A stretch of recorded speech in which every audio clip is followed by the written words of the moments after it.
Yo, what is poppin'? It's another Dolphins Nightcap. Shout out to the homie DG in the building. Yes, Hey, it's sir. CB and DG for another Dolphins Nightcap. You already know what time it is, man. Shout out to everybody in the chat who pulled up early. We about to get it cracking, man. DG, what's popping with you, my guy? Man, I'm just like you. I need a drink myself because Hey, you man, saw this it in the team. chat, bro. I'm already on it. I just poured up, bro. I'm sipping a little Russell's 15, bro. I see you. I don't know what you got in your cup. This Don't is worry Dolphins about Nightcap. Hey, I'm having my nightcap tonight. I'm having my nightcap. You already know what time it is, man. Shout out to it. everybody in the chat. We got who was in here first? Shout out to the homie Riggy in here first. He says, "What's good, my bro?" He says, "Yo, DG, I told CB earlier today to let you know, but since we here, hope you're ready for them Canes to put BTA this Saturday versus them baby Gators. Oh my gosh, Hurricanes versus the Gators in Hard Rock."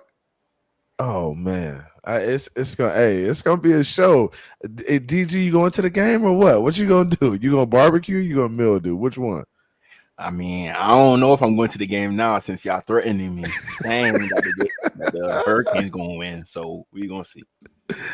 Oh man, that is funny, man. Shout out to the homie Riggy, the homie in real life, bro. We definitely got a link. Riggy's a big Canes fan. DG's a big Gators fan, so it's hate week for y'all. It's hate it's hate week.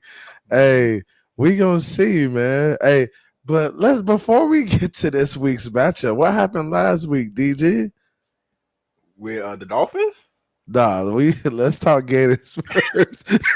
Let's talk Gators first, cause bro, I hit you. Hey, I hit you. I didn't hear nothing from you, bro. What's good? Bro, I hit you about your Gators Saturday night. Y'all play LSU, bro. Let me explain. This is Dolphins Night Cap, so maybe we should start off with the Dolphins and we get excited. All Maybe. right, man. Hey, all right. We're gonna start off with the Dolphins first. I'm gonna give you a break. I'm gonna give you a break. We're gonna start off with the Dolphins. Shout out to the homie Mudbone, Mr. Fanatic in the building. Irv, what's good with you? Suicide Hotline in the building. Crazy Dolphin. Shout out to Mr. Polk in the building, man. Cliff D. Um, Mr. Paul says, "Good evening, DG and our Dolphins gang. Everyone coming in, hit the like button, subscribe, and support DGE with CB83. Let's go. I appreciate y'all, man. You already know what time it is, man. Hey, cheers to that, man. Cheers to that. Cheers to Mr. Paul, man. Cheers. We're good, Crazy Dolphin. What's good? Man, what? Hey, so let's go ahead and kick this thing off, man. Let's kick it off, DG. So the Miami Dolphins played the New England Patriots on Sunday. And honestly, bro, we got off to a very, very rough start again, bro. Got off to a rough start, and the Patriots end up securing their first win of the 2025 season on Sunday with an eventful matchup against the Dolphins, with New England ultimately holding on for a 33-27 win. And got off shaky for the offense and defense, man.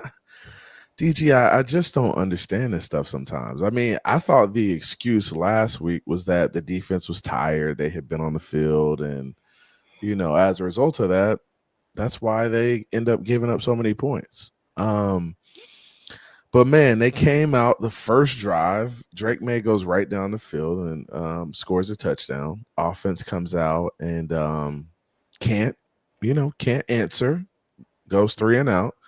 And then the Patriots end up putting more points. So, I mean, what was your thoughts on the game? It was a lot that happened, and we'll kind of recap a little bit about what happened. But what was your thoughts on the game, DG? Man, I got a lot of thoughts on the Patriots game. First and foremost, earlier today I rewatched the game just to see if I'm looking at everything correctly so I could come up with a good analysis of what actually happened. Mm-hmm. Based on offense, it seems like the O line is not playing up to what we would need for Tua to be successful. We drafted Jonah, expecting him to be at least average. Right now, Mm-hmm. off his PFF grades, he's not average. He's bad right now. So the only good old lineman right now on the old line is Patrick Paul and Aaron Brewer, and that's not going to work. We need at least four average guys on the old line to make everything work for Tua. But we still put up points, against the Patriots. Still put up points. But Tua did have a bad grade as well, 60. So even though the stat line looked like Tua had a good game, he still had very bad moments during that game, especially with a game as to where previously you guys mentioned that you guys had a player only meeting. And the Mm-hmm. way the team started off with a 14-0, Mm. unacceptable. Mm. Unacceptable. So that's my thing with the offense. It seems like our receivers, they're okay. It seems like Devon A Chain, he's the second best receiver on the team. I love you, Waddle, but it's just I don't know. A Chain, he just seems he might need a move to receiver. I don't know. I So don't he know. might need to go to receiver, huh? He really catching the ball, huh? I'm not even gonna lie. I wouldn't mind that. I'm pretty sure it's not gonna happen. Devon A Chain, he's in that Christian McCaffrey mode. Yeah, yeah, But yeah. at the same time, you see what he does with the ball in his hand once he catches it, compared to what we do when we run him down the middle. Two completely different things. It seems like Devon A Chain, he's not that bell cow running back, but he's that running back that you can use in different type of ways if you really need to. So that's what I've seen from the offense. The defense is pretty much just the D line not getting pressure. If the D line gets pressure, maybe that helps the DBs, but at the same time, we can only send four. We can send five if we want to, but we leaving more people by themselves back there. But we don't have the personnel back there to hold up with anybody to just leave a DB on a receiver 1-on-1. We need like zone coverage type of things because we don't have that one person that we could really trust in the back end. So it just seems like small issues lead to big things, and Mm-hmm. it's not leading us to wins. It may seem like the team is putting in some effort, but based off our record, we're 0-2 right now. So basically, that just means that what we have right now is not enough. Yeah, yeah. And I agree with you. I think you said a lot of good things. I mean, we saw some fight in the Dolphins this game, which we didn't see last week, right? When they played the Indianapolis Colts. I mean, it's just unfortunate. I feel like this team should be playing better football at this point, Mm. especially with the defense that we have. I felt like the defense will be ahead. I thought they would be ahead of things. I thought they would be kind of making it difficult on teams. And honestly, I mean, we're making quarterbacks look like Pro Bowl, all pro quarterbacks. And I feel like it's just not enough. And I'm disappointed in Weaver. I just felt like we be ahead of the curve at this point defensively. And offensively, man, I understand the slow start to some extent, but with the defense playing the way it is, like you gotta score points, right? I mean, if the defense was getting stops and giving you opportunities, it'd be different, right? But we're not Mhm. getting any turnovers, like no interceptions, no fumbles through the first two games. Um, and it's just it's hard to win when you don't win the turnover battle and like you aren't getting off the field. It's just hard to win games like that. But shout out to Mr. Polk with the $10 donation. We appreciate you, bro. We appreciate you. Salute, my guy. Salute. Mr. Polk, Crazy Dolphin. Shout out to my brothers DGE and CB83. Hey, we appreciate you. Shout out to everybody in the chat right now. Do us a favor. Everybody can't donate. Everybody can't give their hard-earned money. But what you can do is punch that like button for us and share this content with, family, friends, people in the Dolphins community. We appreciate you. I see everybody coming in here right now. Shout out to the Yeah. fam, bro. We loaded up in here, man. Peace Um, takes. What's good, Peace Peace Take? Takes, what's good? CB and DG Nightcap. Shout out to Peace Take. Pete Takes is running a great channel over there too, man. I go over there and watch Pete, and boy, that Mhm. shit is entertaining, boy. That is some entertaining content, Pete. If And I need he some spice in my life, I go to Pete's Take. and bro, hey, Pete got the spice for you, man. It's gonna be it's gonna be some spicy, some hot takes, some Tabasco takes. That's what I call those. Some Tabasco takes. But we appreciate you, Pete, coming through and showing love. Y'all got to go check out Pete's takes too. He does a good job over there. Just letting people just get they stuff off, bro. Letting people get their stuff off. Sometimes it's terrible, and I just gotta shake my head, but it's all good. I respect everybody in the community. It's all love. So appreciate y'all coming through, man. Shout out to everybody in the chat. Shout out to Mr. Polk for dropping that $10 donation too. We appreciate you, bro. We also need you guys to go over to the Dolphins Nightcap channel. We're going to put the link in the chat. We're going to start streaming over there in the next couple of weeks. DG, you got that link, or should I find it real quick? Yeah, you could pull that up real quick. Let, I'm getting let the me PFF scores ready. yeah. Let me pull it up real quick. But yeah, DG, go ahead and do your thing with the PFF scores. Let's go ahead and pull those up and get to those. I know some of them joints looking rough, so let's go ahead and pull those up. I'm gonna go to the Dolphins Night Chat channel and post this link in the chat. All right. Okay. Can you see? Chat, let me know if you can see. I got them. Yep, they are there. Give me And 1 shout out to second. my boy Shake Money. You already know what it is. Shake Nation. Money. In the nation. Hey, baby lizard. The baby lizards are here. The Oh baby man. lizards are in the building. Is that what you said? No, I ain't say nothing like that. I don't know. Maybe you got a hearing issue. I'm not sure. Hey, y'all are funny, bro. Hey, bro, somebody got to win this week. It's either going to be the Canes or it's going to be the baby lizards. I'm excited. I'm excited for the matchup. I'm definitely going to be watching. That's a topic for later that we're gonna talk about. Y'all will know what we think about that game. I will be at that game too. So And you um going to the game too. yeah. So I'm gonna try to talk to DJ before the game. I don't know. Maybe it's I don't know. I don't know. It seems like You said, what you mean you don't know?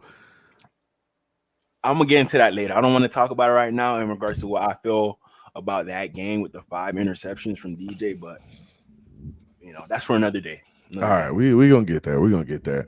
Hey, but I did just post that link in the chat. Pull that up real quick, DG. Hey, posted the link in there. Please click on that, subscribe to that. Please, We got and about thank you. 50 subscribers, and we're trying to get to 100. Once we get to maybe 80 to 100, we're probably just gonna start going live on there full time. And we're not gonna go live from our channels anymore. We're just gonna go live from that channel and just kind of pump that up. So you won't see the shows on our personal channels. You'll start seeing the shows on the Dolphins Nightcap channel. So go ahead and do that.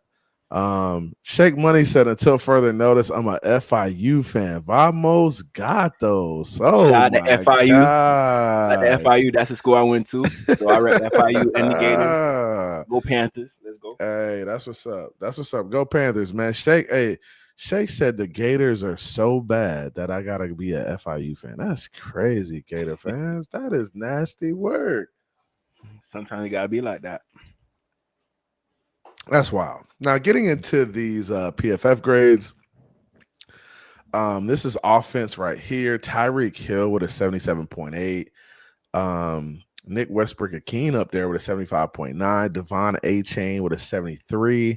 Jalen Waddle with a 73. And then we go down a little bit. We got Malik Washington at a 62. Tua at a 60. Alec Ingold at 60. Eskridge at a 58. Patrick Paul, man, we had no O lineman. That's the problem, CB. Bro, we the problem, CB. Bro, we have no O linemen that have decent grades. Wow. Patrick Paul with a 56, Keon Smith with a 54. Our whole O line is down here at the bottom. Aaron Brewer at a 52. Um, Ollie Gordon at a 51. He had a false start that in crucial time. Larry Borum at a 47. Ew, golly. So, look at our tight ends. Our tight ends are in the box too. Yeah. 44 from Julian Hill, 43 from Tanner Connor. Why did you get rid of John Smith? Jonas Why? If you're Savant, gonna deal with this, and on top of that, Darren Waller, he's not playing. Like, bro, bro, what are we doing? The whole trenches is down here at the bottom of the list. We don't have one player that shined from that unit. We don't have one player that shined from the offensive line, and that was a bright spot.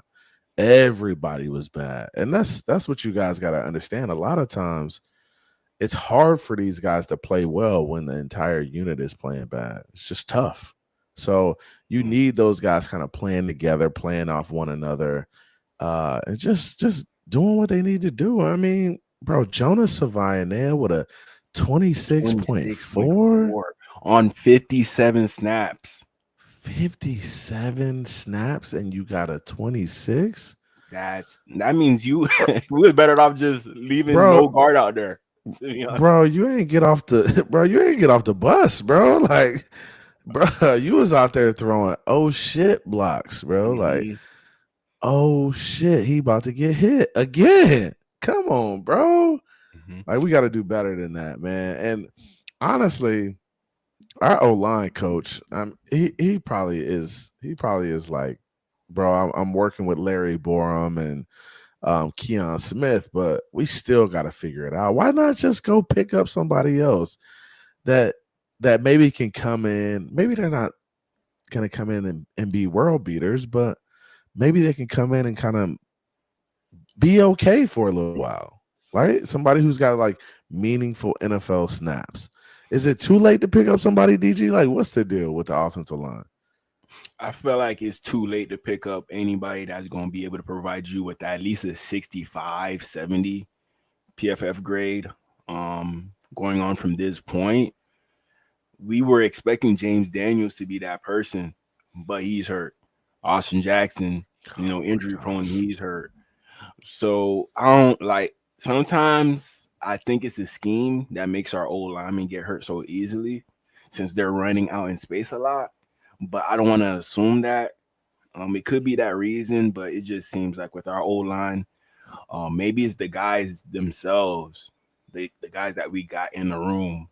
But I don't want to say that as well. Maybe they're soft. Maybe we just got a bunch of soft ass players who don't play through injury and don't play through hurt. I don't understand it. I mean, at this point, I mean, we're looking at an offensive line and tight end group who can't get above a 60 um, when it comes to like, you know, playing NFL football. Like, bro, there's no excuse for some of this stuff. Like, we gotta be better in some of these areas, man. It's just like, bro, this is what y'all put on the field, bro. This is what y'all came up with.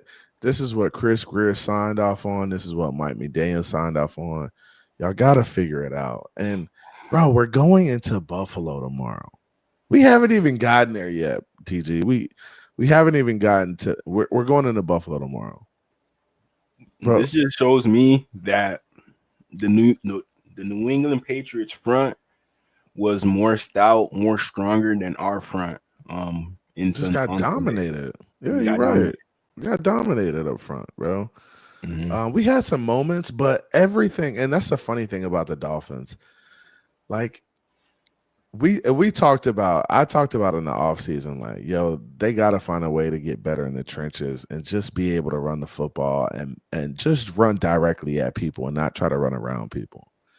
Bro, the only plays that were successful for us, like running the football, was like schemed up crazy. Like reverse end around with two blockers coming around. It's always like, bro, it's always like gimmicky.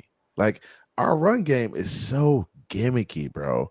It's never like downhill power counter gap scheme plays. It's always like, oh, we're gonna fake a toss here and run around here, and he's gonna pitch the ball here, and bro, I'd be like, what, bro? You did all of that, bro. And I got to the point at one time I was watching the game with my dad. I was like, damn, Mike McDaniel really scheming this shit up because he can't run the ball regular. Like this month, he has to do 2-3 end arounds in order to run the ball successfully. It's crazy to me, bro. But we gotta remember what we brought Mike McDaniel in for. We brought him in to fix Tua, so he's gonna take whatever the team offered him and try to make him seem like a genius in regards to calling plays. And that's basically what he did on Sunday. He's seen that the running game was not working. On top of that, one thing about the Dolphins, we're always going to keep Devon A-Chain in. We're going to let Ollie Gordon come in, so on and so forth. But there could be like running down plays, but Devon A-Chain's in there, but we still hand off the ball to him.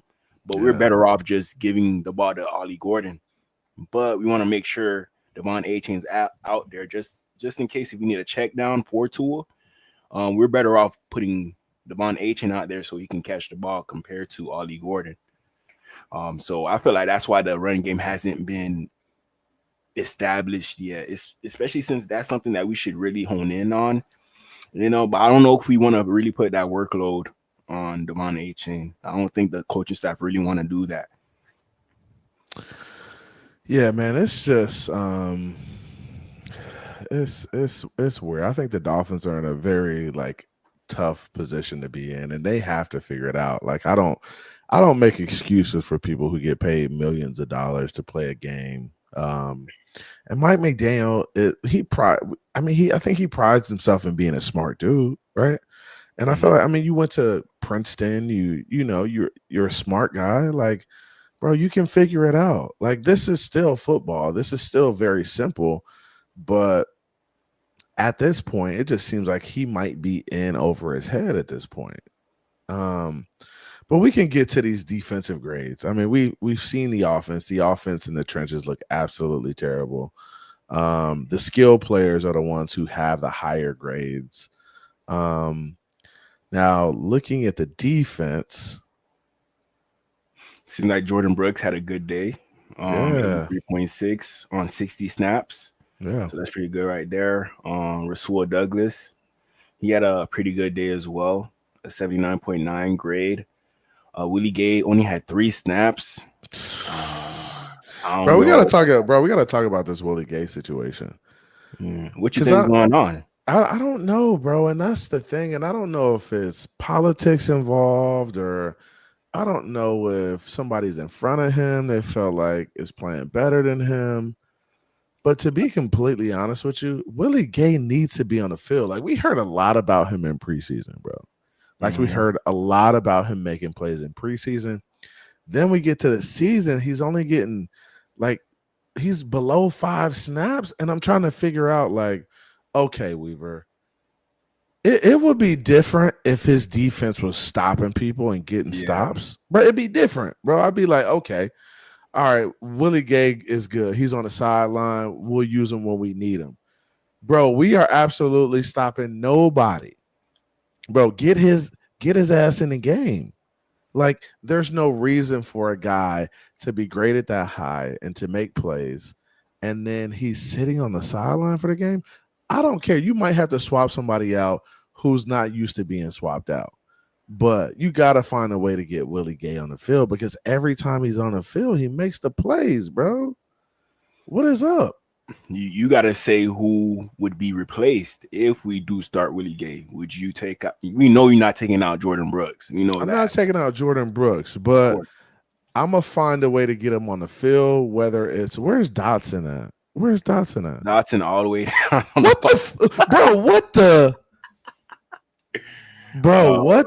What are we doing, bro? Get Dotson ass off the field, bro. He's a 46. Yep. Bro, this is what I'm talking about. Where Weaver better tighten up, bro. I'm telling you that right now. Willie Gay needs to be on the field. Get Dotson ass off the field, bro. Move Jordan Brooks to the middle, and then give Jordan Brooks the dot.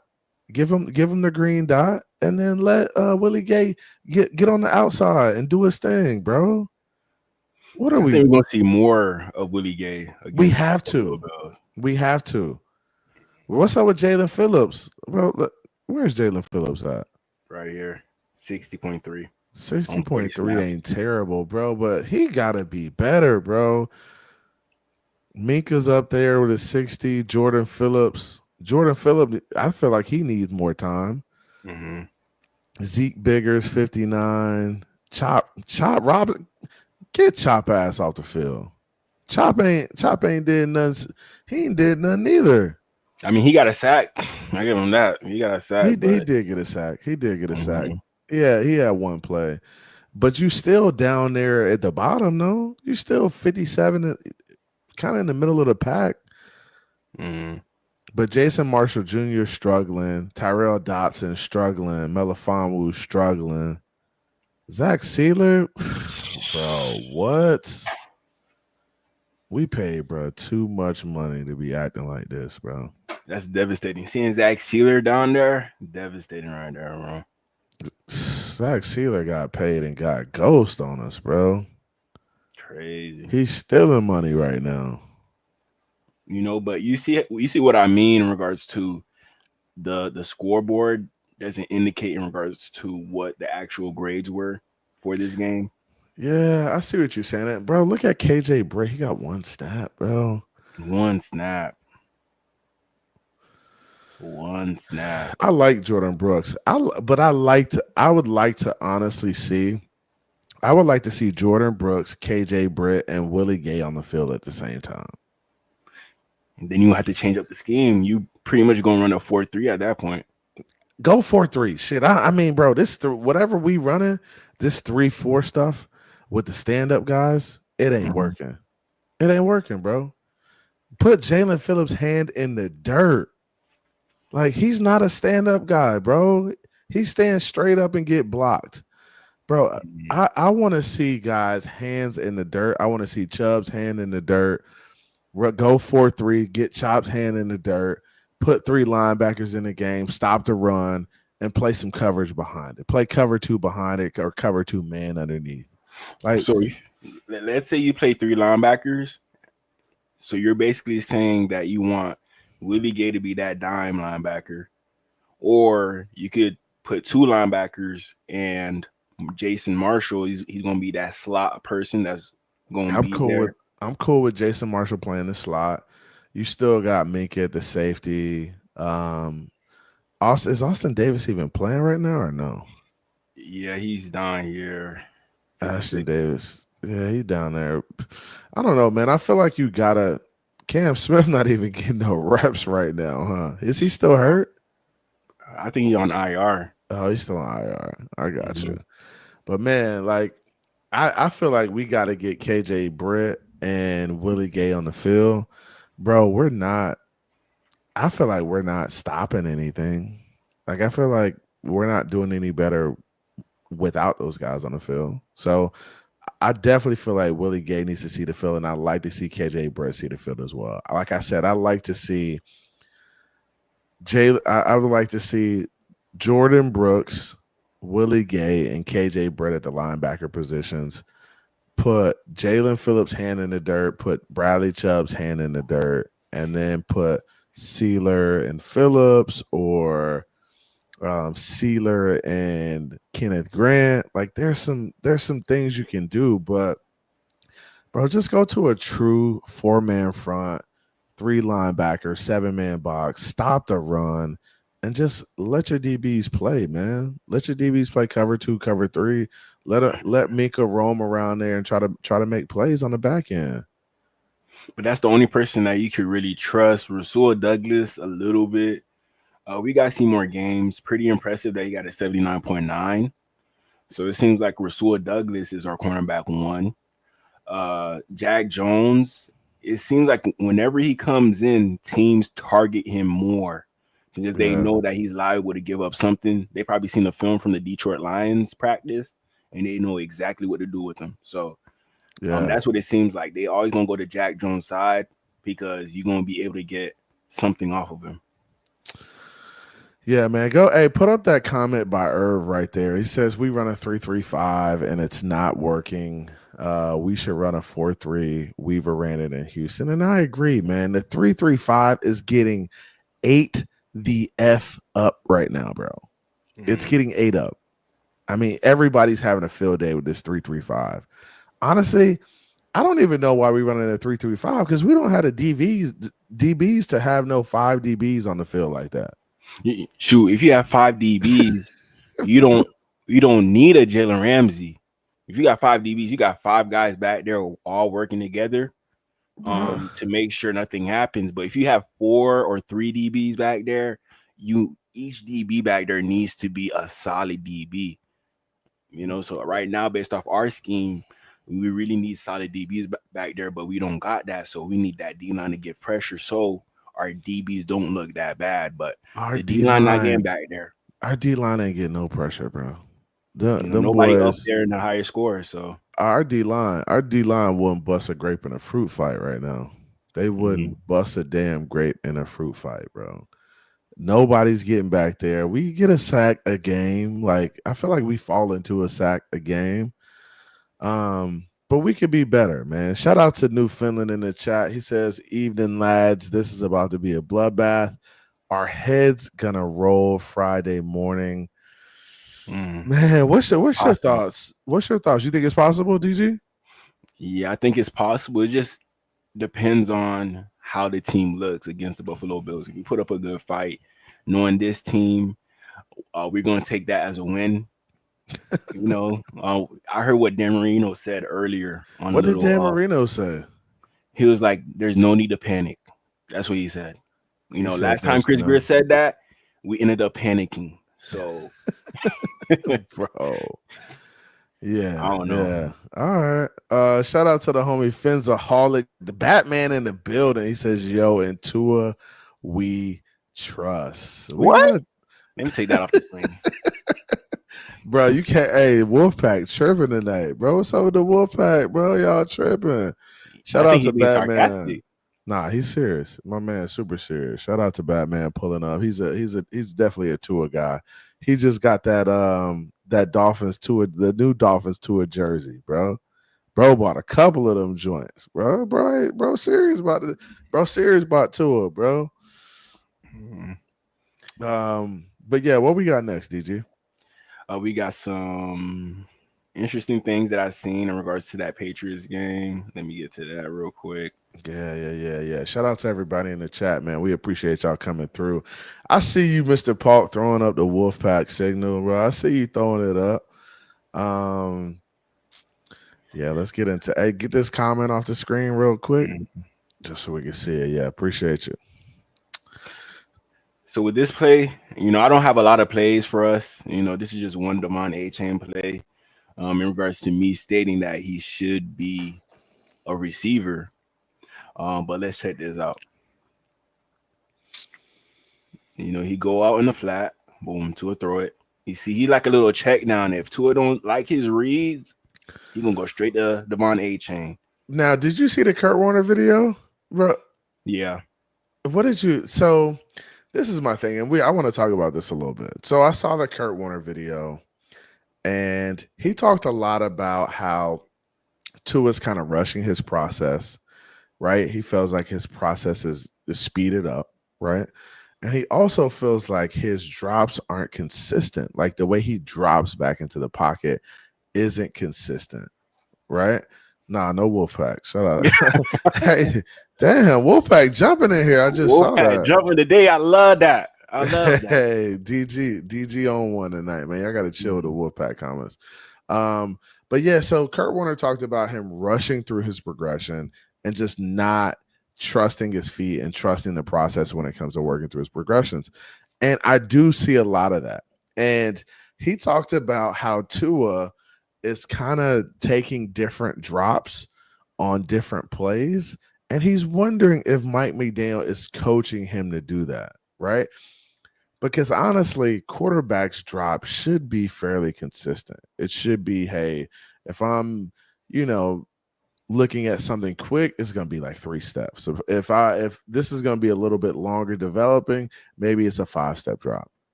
right? He feels like Tua gets in these moments where he wants to hit the screens right away and he's not taking a drop. Therefore, he's not seeing other players like get open down the field, right? So if he's taking his drop consistently and surveying the field, he can always come back to the check down, right? And Kurt Warner said, hey, this guy's speeding up his process. His feet are off right away, and he's just going directly to the screen passes, the swing routes, the Devon A chains in the flat instead of working through his process. So that was something that was interesting. And I'm wondering if this is a Mike McDaniel thing or if this is a Tua thing. Because honestly, this is something that can easily be fixed by just coaching him to do the right thing and just work through his progressions at all times and work down to the checkdowns as you need to.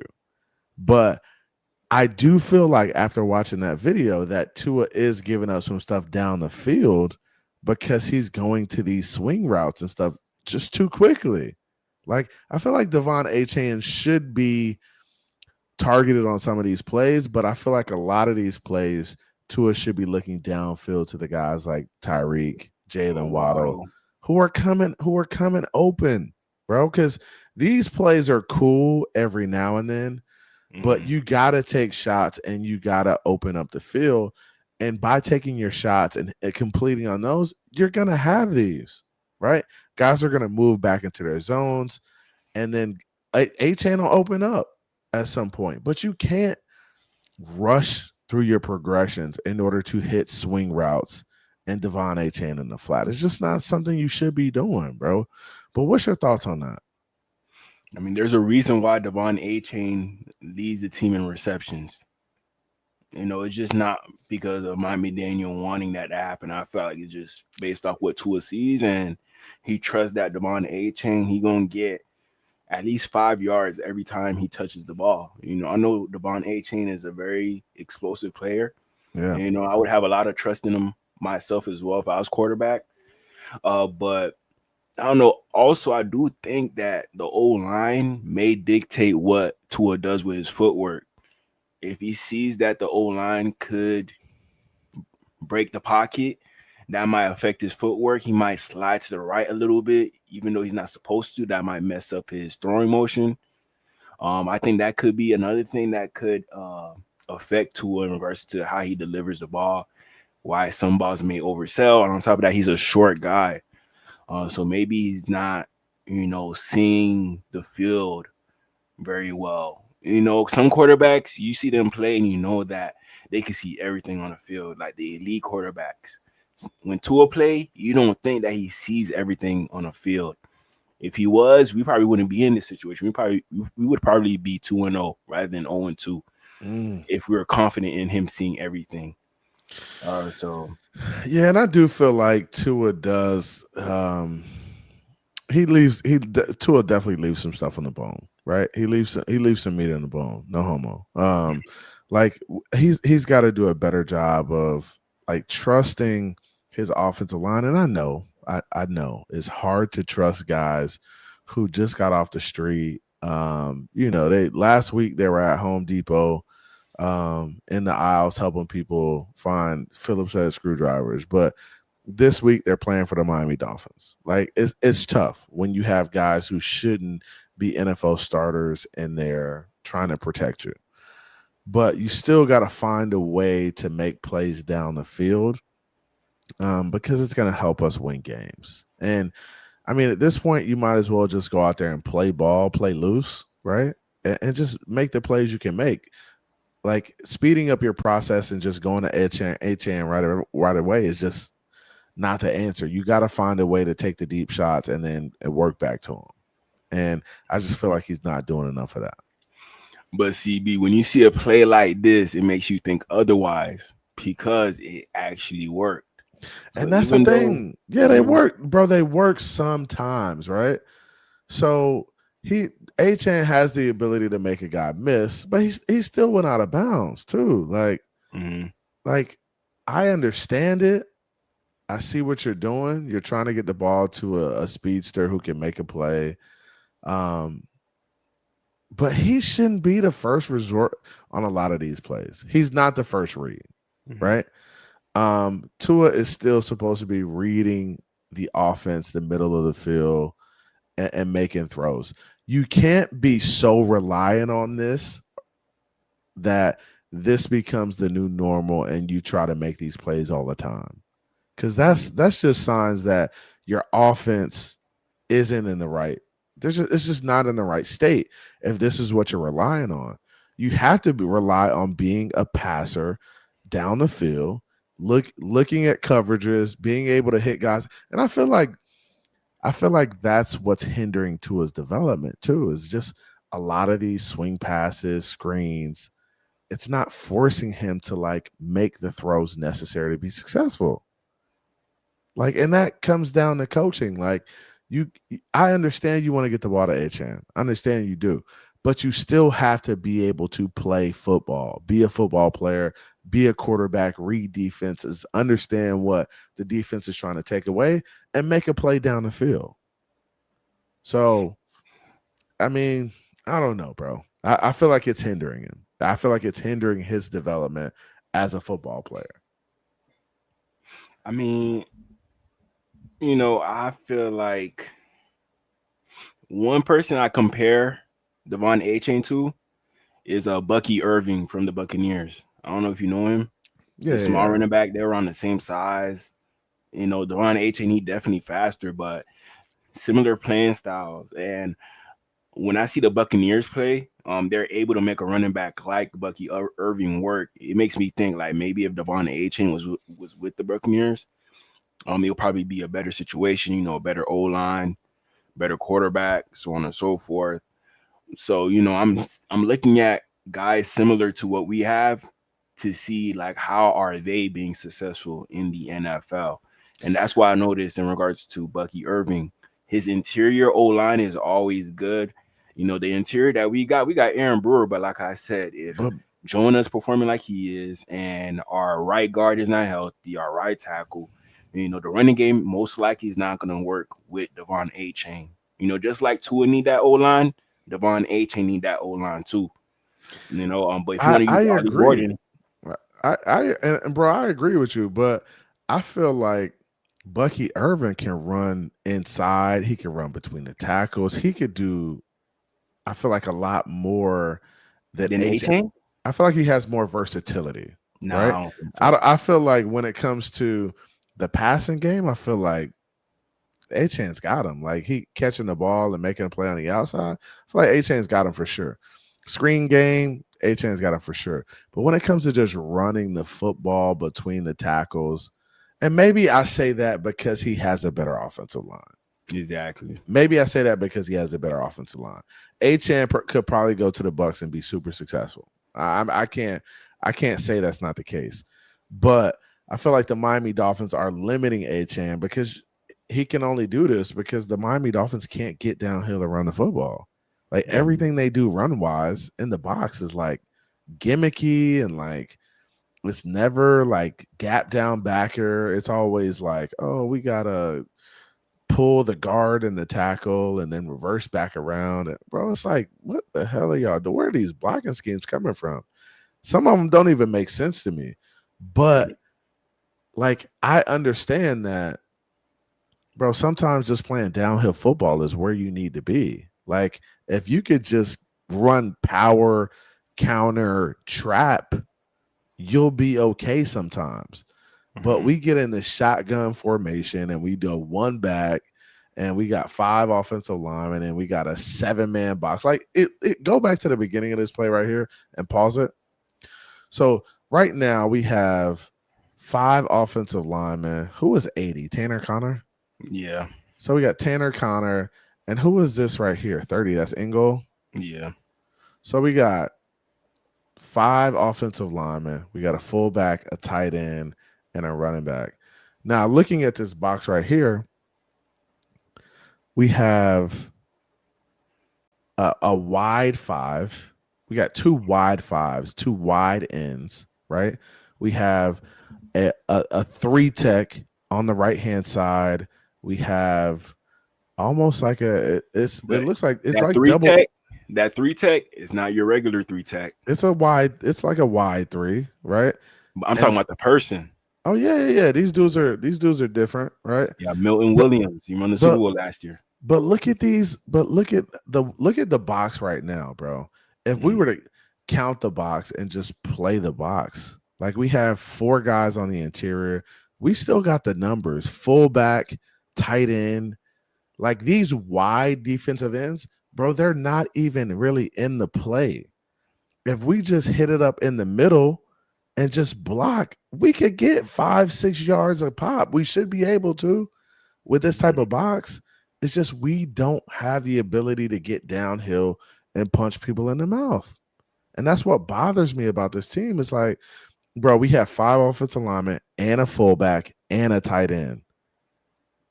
And we have 4 guys that are right there in front of our face. We have a safety that's at 15 yards. We can make Devon Achane can make one miss.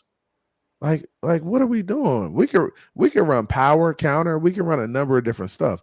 We just choose to run screens and run around people because we feel like we can't get it done in the box. It's just like, bro, at some point, Mike McDaniel, you gotta start forcing your guys to play downhill. It can't always be position blocking, bro. And that's what we do. We just position block. We just beat them to a spot and try to cut them off with angles. It's not good football, bro. You gotta be a little bit more versatile. And that's my problem. Yeah, I say this as well. I don't want to like point out Jonah because a lot of other guys did bad as well. You know, Borom, he gave up a sack. Keon, he gave up a sack. But Jonah, he did not give up a sack, but he gave up a lot of pressures, hurries, so on and so forth.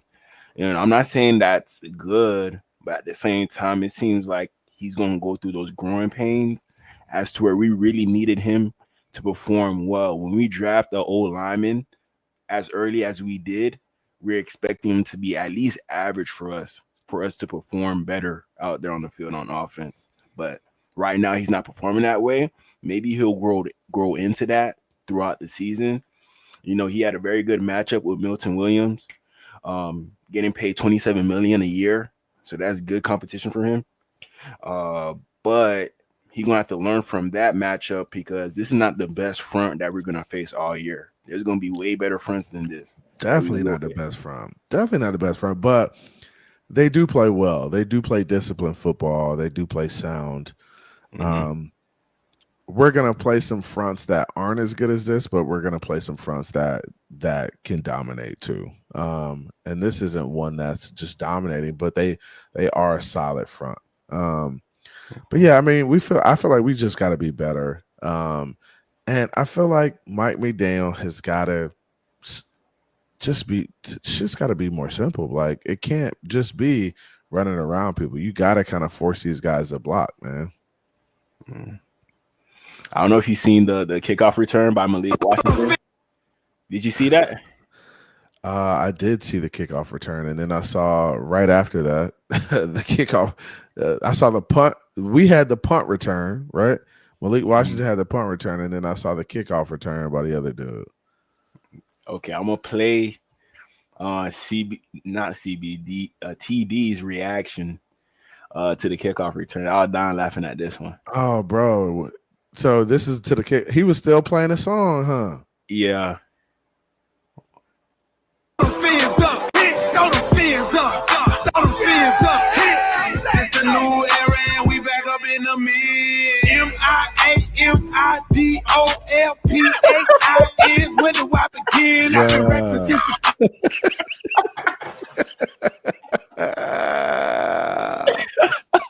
Hey, he was still playing this song, and you got to run that back, yo. Yo, he was still playing the song. Vibing too. Hey, TD was vibing too, bro. TD was like this. TD is It's the new era and we back up in the mid. MIAMIDOLPHAIs when the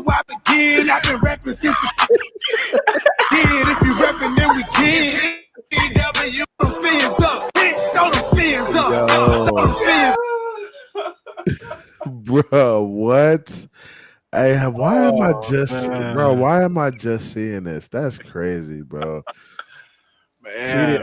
TD wild for that one, but the Miami Dolphins are wild for taking TD on that emotional roller coaster, dog. That's crazy, bro. Don't nobody deserve what the Dolphins puts. Nobody deserves it, bro. Nobody deserves it, bro. That's crazy, bro. I was hyped too. I was like, yeah. Then I'm looking, I'm like, what in the heck is going on, bro? We got to play TD's reaction one more time, bro. Run that back one more time. We gonna be TD, doing this all year. TD, you a fool for that one, boy. Fins up, throw them fins up, throw them fins up. It's the new era and we back up in the mid. MIAMIDOLPHINs. When do I begin? I've been rapping since if you rapping, then we can. The camera went out. Oh my gosh. Bro, that is amazing. New Finland said it. That's bro. You can't make this stuff up. Honestly, Miami Dolphin fans, you gotta laugh to keep from crying. You gotta laugh to keep from crying, bro. It's crazy. It's crazy. See, we 0-2 right now, but I'm still enjoying the moment. You know, Yeah, you got to, man. I mean, we still got 15 more weeks of this, bro. 15 more weeks. Oh, Somebody said what? Oh no, what's this? Mike Vrabel? Yeah, Mike Vrabel. He was talking about how he stopped the Dolphins offense. Let's hear what he had to say. I meant there's going to be a few, and I think maybe our whole intention was to defend, inside the numbers and make sure that was not where it was hurting us. We did okay there, and then obviously they felt comfortable throwing those outward breaking routes, and not that I'm accepting of it, but we have to be able to say this is what the game plan was. So I think that there's some plays that we certainly need to correct, and we can't have the ball thrown over our heads on 3rd and 15 and Tyreek Hill just blazing out of there. So that's those are concerns. But the other ones, some of them are on us and how we wanted to play the football game, making sure that they were, we were defending the middle of the field where they've had so much success. So it seems like the whole NFL has caught on to what the Dolphins do. That's what I think. Yeah, and that's what it sounds like, man. It sounds like, I mean, it's the same thing every week. People are saying, hey, take away the middle of the field, make Tua throw outside the numbers, make him beat you over the top, and make him throw the ball down the field. Now, if we were running the ball well, I feel like teams wouldn't be able to take away the middle of the field because linebackers would have to come up and play the run. And that means that, hey, we could take a shot. We're going to be able to hit the play action, bring them up a little bit, and then dump those passes over the middle to guys like Jalen Waddle, Tyreek Hill on those in-breaking routes. We just haven't been able to run the ball, right? And when you can't run the ball successfully in the middle of the field, linebackers aren't forced to play. They can just kind of sit back and chill in the middle of the field, run to the middle and say, hey, all right, you got to make a play now. We're taking it away. Throw to the corners because we know you can't throw to the middle right now because we're clogging it up. So the key to this thing the whole entire time, the key to the Miami Dolphins' success the whole entire time was run the football successfully, right? And now we have 2 offensive linemen out, right guard, right tackle, and we can't run the ball successfully. Teams know, hey, they have 2 backup offensive linemen in. The right side should be pretty shut down. If they're going to run anyway, it's going to be to the left side successfully, right? And now we've become one-dimensional, right? And You can't be one dimensional in the NFL. Everybody watches film. This is what y'all got to understand. Everybody is watching film. Everybody's paying close attention to what you do. Everybody's trying to find your tendencies. They spend a lot of money on people who work in the background to find teams' tendencies, find what they do on first, second, third, fourth down. Bro, you can't fake it in the NFL. You can't fake it till you make it. Like, you got to be legit at everything you do. And the Miami Dolphins just aren't legit at running the football right now. And since we aren't legit at running the football right now, teams will not take us seriously. They will clog the middle. They will dare us to throw outside the numbers and figure it out. And that's not Tua's game. That's never been Tua's game. Tua was successful at Alabama because he had great running games and running backs that really scared defenses. Right? We don't have a running back. Well, Ollie Gordon could be that, but we don't have the ability to run. We don't have the ability to run the ball like that. But Our offensive line. Remember, we denied Derrick Henry when he wanted to come here. Jonathan Taylor, there was conversation. The Derrick Henry shit still pisses me off to this day. Mm-hmm. The dude was telling them all offseason, hey, I want to be a Dolphin. I thought I was going to be a Dolphin. I want to be a Dolphin.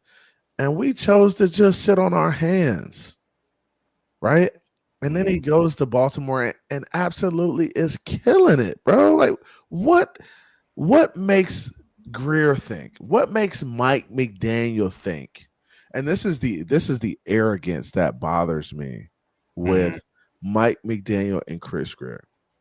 What makes them think that they are so good at certain positions that they don't need a guy like Derrick Henry? Derrick Henry makes everybody better.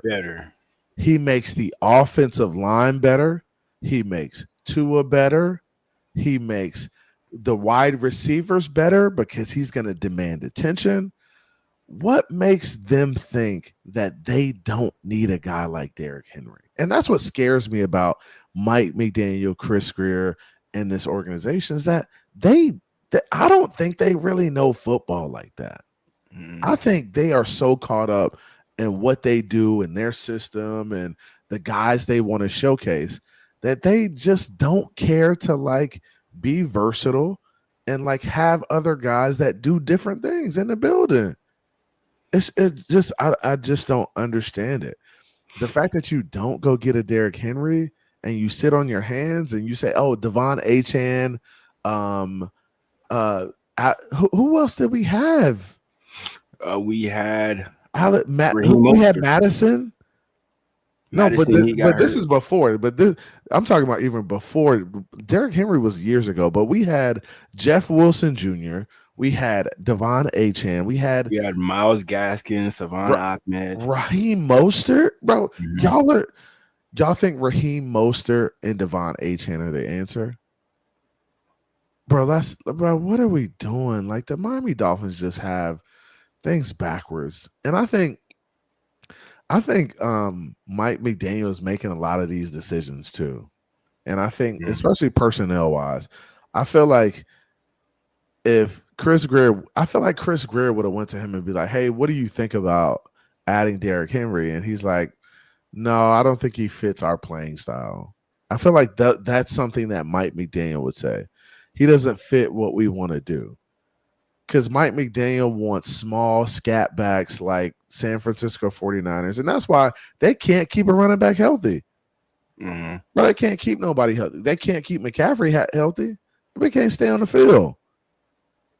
Bro, one thing about the 49ers, they did trade for Brian Robinson from the Commanders. You know, probably the closest thing to Derrick Henry.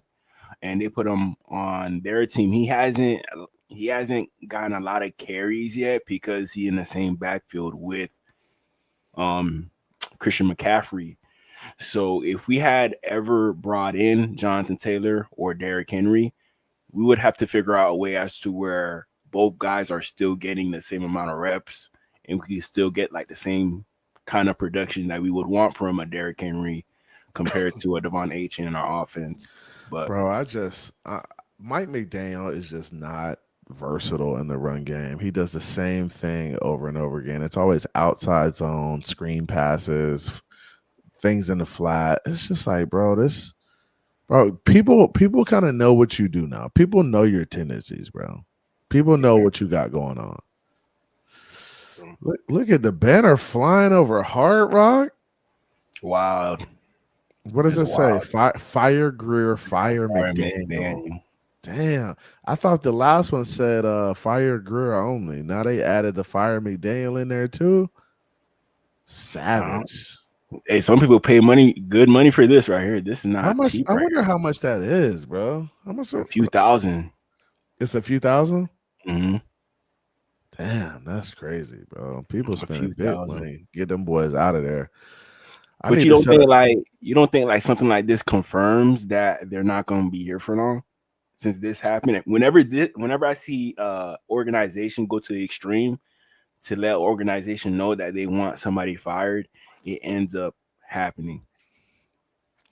I don't know, bro. I feel like they did this last year and the year before, though. Haven't they done this before? I feel like can't really pinpoint. I feel like they've done it before. I don't know though. I feel like they've done it before. Mm-hmm. But man, it is what it is.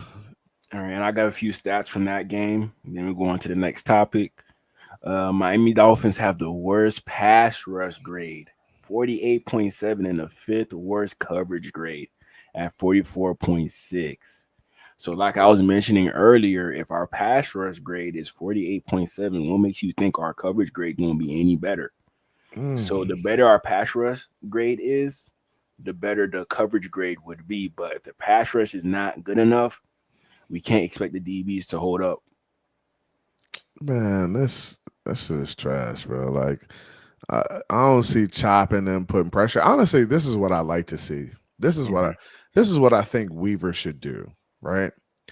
I think Weaver needs to find a way to get the best players on the field, right? Mm-hmm. And that may be, hey, putting Chubb at one of the ends. Maybe Phillips is at the other end.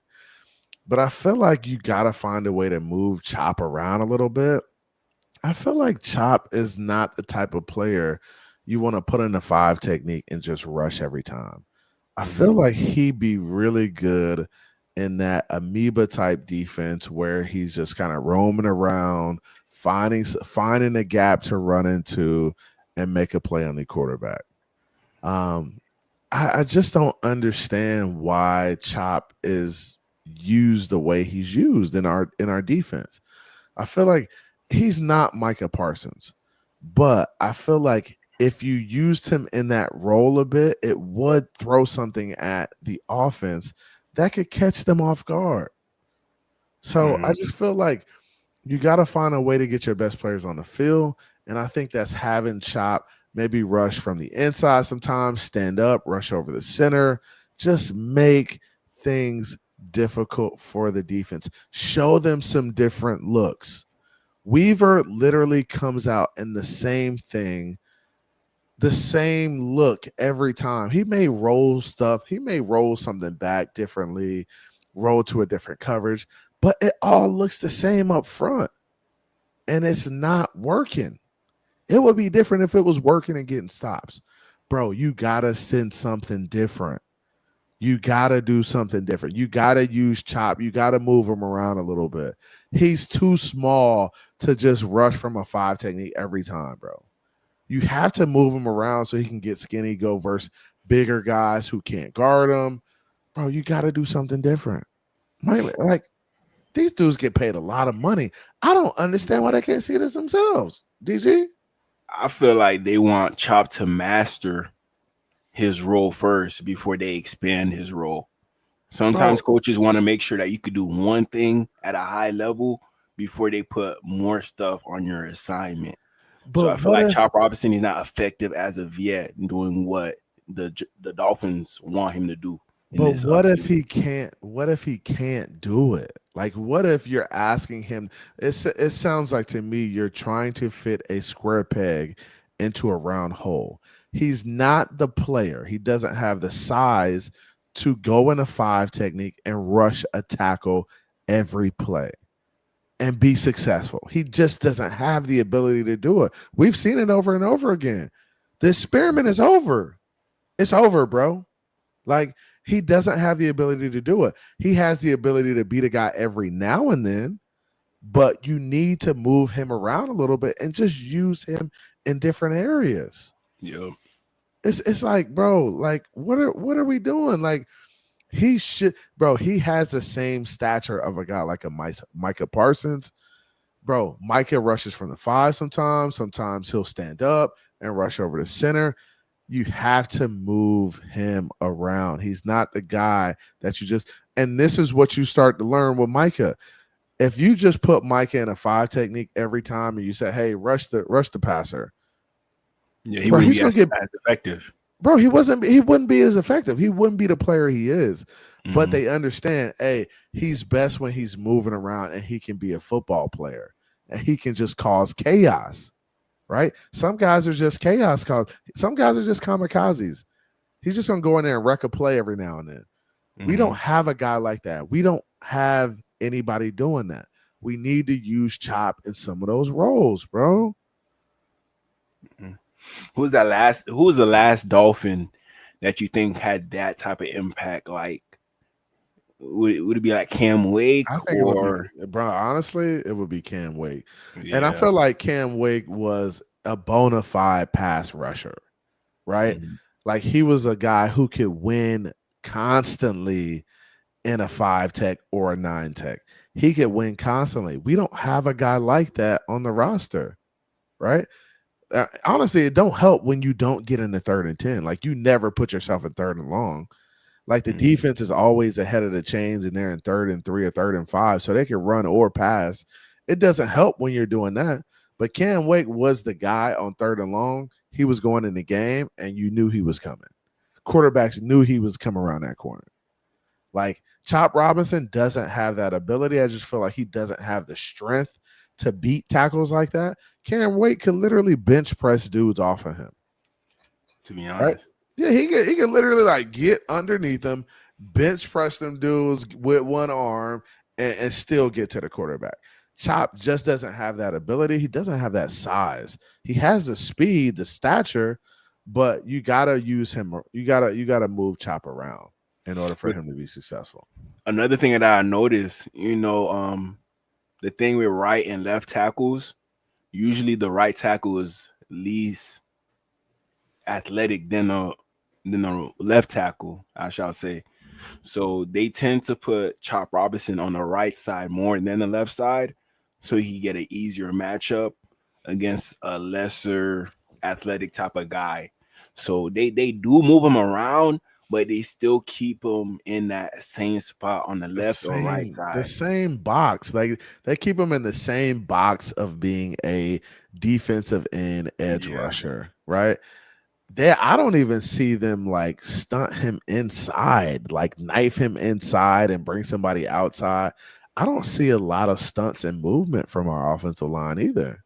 Like, I just don't see a lot of that. I just see a lot of vanilla, get our ass beat all the way down the field, to be completely honest with you. I mean, it makes sense. The Miami Dolphins have the 5th worst pass blocking grade and the 4th worst run blocking grade in the NFL.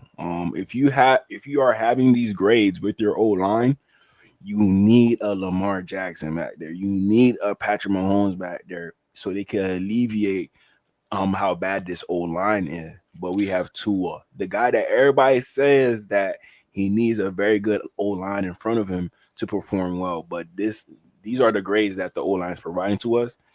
And, we can't really expect nothing from Tua if this is how the O-line is going to perform. People blame it on Tua, and I get it. Tua has made some boneheaded plays. But this offensive line don't help. Mike McDaniel's play calling and the scheme don't help. Like, Tua is part of the problem, but he's definitely not the only problem. Mm-hmm. Like, you can't win with grades like this. You can't win with an offensive line that can't keep their guy upright, and you can't run the football.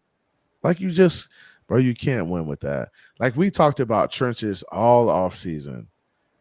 and we come back in and we're still getting dominated in the trenches, that's sad, bro. Mm-hmm. That is sad. And honestly, yeah, I mean, it's just it's pathetic, man. It's pathetic.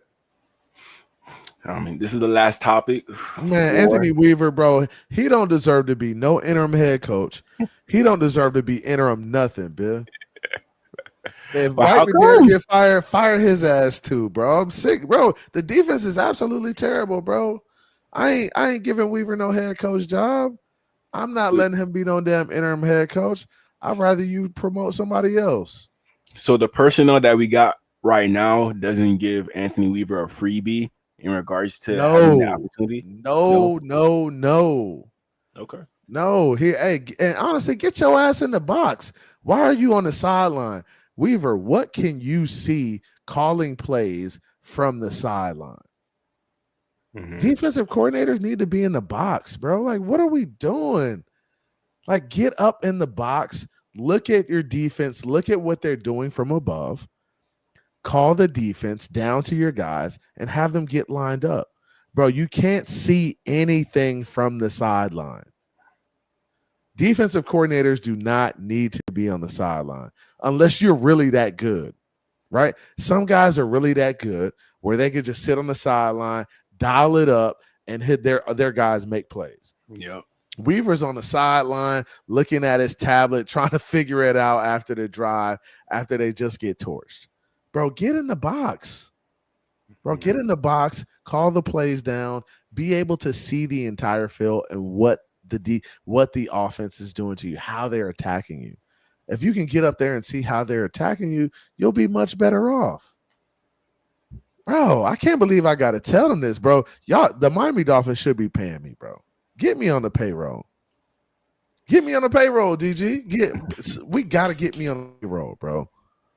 I'm telling you, I mean, I'm waiting on Indeed to see if they got any openings available. I know something gonna come up. I know it. I think if they get me in a building as like a media guy or put me in sales or something, if they get me in there as media or sales, and then they realize that, hey, this dude really knows football. Maybe they go promote me quick like they did what's his name from the Heat. You know how he rose up from like a video guy and just now he a head coach, but they might do me like that, bro. I tried TV. I tried. You tried it? Yeah, like last year I went to a practice and I tried to call. I cat called one of the coaches. Like, hey, come here, let me talk to you real quick. Like, I mean, I know y'all need some help. Like, I got a lot of knowledge. Just give me a chance. You know, this is my team. Like, please. What happened? It's like, oh, it's about who you know. And on top of that, I only got my bachelor's degree. And they're talking about, oh, you gotta get your master's too, so on and so forth. But to me, to be honest, I don't think your degree matters. It's more about your passion for your profession. And, you know, I got a passion for the Dolphins in general. So I'm going to be happy to work for the team. You know, on top of that, I love football as well. So, you know, like I was going to help y'all out. Like, come on, man. Like some people, they're getting the job just because they have like the right credentials. You know, hey, I gotta end though. I just realized that I gotta end. Oh, really? Yeah, I know somebody who's on the coaching staff currently for the Dolphins. Who? I can't tell you, bro. I can't mess up my connect. But what I'm gonna do is I'm gonna hit him and I'm gonna be like, yo, do y'all have any openings? Like, is there something y'all could do to like get me in there, bro? Because I'm gonna help y'all win games, bro. I'm gonna hit him up, bro. He's actually one of the coaches for the Dolphins right now, bro. I just hope. Look, if McDaniel get fired, he might get fired too, though. So he might be out of there before he can even get me in there. Exactly. I don't know. Like he's been there a while though. He's lasted through like a couple regimes. Oh, he did. Yeah. I think I know who you're talking about, but I'm not gonna say it. He's lasted, bro. He's lasted through a couple regimes. He was with Flores and he was with Mike McDaniel. So yeah, he had to do something crazy to do that. Yeah, so he been there a while, bro. And he we'll see if that happens. You know, if you talk to him, who knows? You know, I like my freedom as well. But Ain't no freedom, man. What you talking about? You gotta get to work, bro. Long hours, long nights, bro. Long days, long nights. I'm working for him right now. I am. Uh, all right, what else we got, man? Man, we talked What about else? the Dolphins for an hour, bro. They had us for an hour and 15 minutes talking about them chumps, bro. An And then hour we, and bro, 15 we minutes. play tomorrow night, DG. We play the big bad Buffalo Bills. Mhm. I know we play them, but it seems like our team is not ready. We glazing the Buffalo Bills before we even play them. Oh my gosh, not glazing these dudes. Glazing. Dolphins QB Tua Tagovailoa and Josh Allen. That dude can do literally anything he wants. Definitely different skill set. For me, I can't do half of what he does. Did Tua say too much? You damn right Tua said too much, bro. What you talking about, bro? Dang, bro. I mean, it's the truth, but bro, you ain't gotta be so honest up on the behind the mic, bro. Just be like, he's a good player. He's solid. He does great things. I'm looking forward to competing against him. Bro, you went toe to toe with that man last year and played a better game. Why are you glazing this dude? Maybe it's a psyche thing. Maybe it's a psychological. I've never seen Tua do this before a game. Maybe he's glazing Josh Allen so that Josh Allen takes it to heart and then he comes out and plays like trash, bro. Maybe that's the psyche behind it. Because I've heard of instances like this where a player will call another player the night before and be like, "Yo, you're a great player. You're fantastic, man. I'm looking forward to playing you. I'm so afraid of you guys tomorrow." Like I've heard of this, and then the guy comes out and plays like trash. So maybe that's what's going on, DG. What's your thoughts on this? Like you could glaze all you want to and say whatever you want about Josh Allen, but once you start belittling yourself while you show somebody appreciation, it makes absolutely no sense. And now you're making us realize that you're admitting that you're not a franchise quarterback, and Josh Allen is a franchise Damn, quarterback. is that you say he's admitted he's not a franchise quarterback?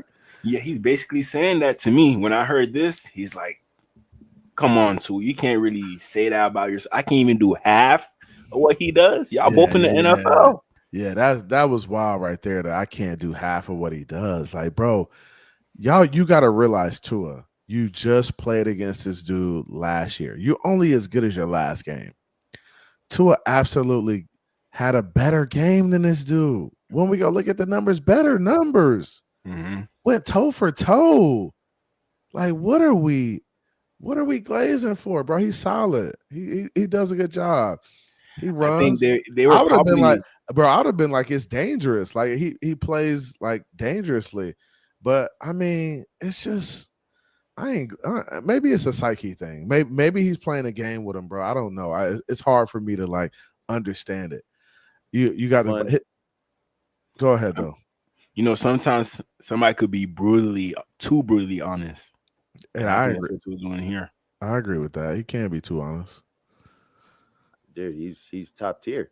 You know, if it's not with his arm, it's with his legs. You know, that dude can do literally anything he wants. So definitely different skill set for me. I can't do half of what he does when it comes to running the ball and any of that. And then with how he can just chuck a ball down the field, you know, with how far and the arm strength that he has. You know, he's supreme when it comes to that. So it's gonna be fun. Get to see him, get to play him again, and we'll see. It wasn't that bad. I mean, I've heard it before, but it's not as bad when you kind of listen to it and get the context of it. He's just kind of giving him props. But I didn't like the fact he said I can't do half of what he did say half of what he does when it comes to running the football, right? And he said the chucking the ball around, right? But Tua, you can chuck the ball around too, bro. You're a damn good player. Like you gotta carry that swagger, that confidence. But you can't look like Tarzan and play like Jane or have confidence like Jane. Mhm. Like, bro, it's got to stack up. Like, come on, bro. Like, this man looking all swaggy with the backwards hat, the hoodie, the gold chain, the braids. Like, what? Like, bro, you gotta carry yourself with a little bit of like. Come on, man. Who is this? Who is this publicist? Who is this PC people, bro? Yeah, because they're not really telling him anything. You know, it seems like, I don't know, maybe it's the media that's picking at Tua. Whatever he's saying, they're trying to put context clues to it to make it seem like it's a different narrative. You know, so I don't know, bro. I just feel like somebody's like got to take this dude under his wing and like have the conversations with him. Like, bro, like when you answer these questions, bro. Hey, yeah, he's a solid player. We went toe to toe last year. I'm looking forward to getting out there and doing it again. Like, that's how you should be coming right now, bro. Your team is 0-2. They need you to lock in and be like, yeah, we're excited about playing them, but I mean, we got a job to do. Shit. We about to line that shit up on the 50 and run it. Like, that should be your approach to it. It shouldn't be like, oh yeah, he's great at what he does. You're running the ball and doing all this stuff. Bro, come on, bro. We better than that. Tighten up. I'm gonna show you what Stephen A. Smith had to say about this. This is funny. Oh my gosh, Stephen A is hilarious, bro. What this dude is a. If I were the Miami Dolphins, I'm telling you, He said he'd be PO'd. when we were evaluating you coming into the National Football League, you say that during the interview process. This cat that you about to draft, Justin Herbert. I mean, I understand he's talking about Josh Allen, but I'm just saying when you're talking about somebody like Josh Allen, if you talk about Josh Allen like that, there's a couple of people that have his arm talent. You know what I'm saying? His size, his strength, etc., etc. Even though Josh Allen is special. To say that about another quarterback within your division, you ain't giving me much of a chance to believe in you. That's where I'm at with it. We'll start off with you, Jeff. I disagree, man. He being real. I mean, listen, you be see real it. quiet. You now he's being asked, he's being complimented. I don't have an issue with it. I don't think he's saying I'm not going to be good enough to win games. I think he's saying the way Josh Allen plays. I mean, Swagoo and I had this conversation the other day in the green room about like Larry Allen, right? Like Larry Allen was a different dude. I'm a really good football player, bro. I'm a really good football player. I ain't Larry Allen, and I was when I was playing. I'll tell you that now. He's just saying Tua's a really good football player. He's not Josh Allen. That's okay. I don't think he's saying. Is that really okay, CB? I think it's okay to say when in conversations in back rooms, right?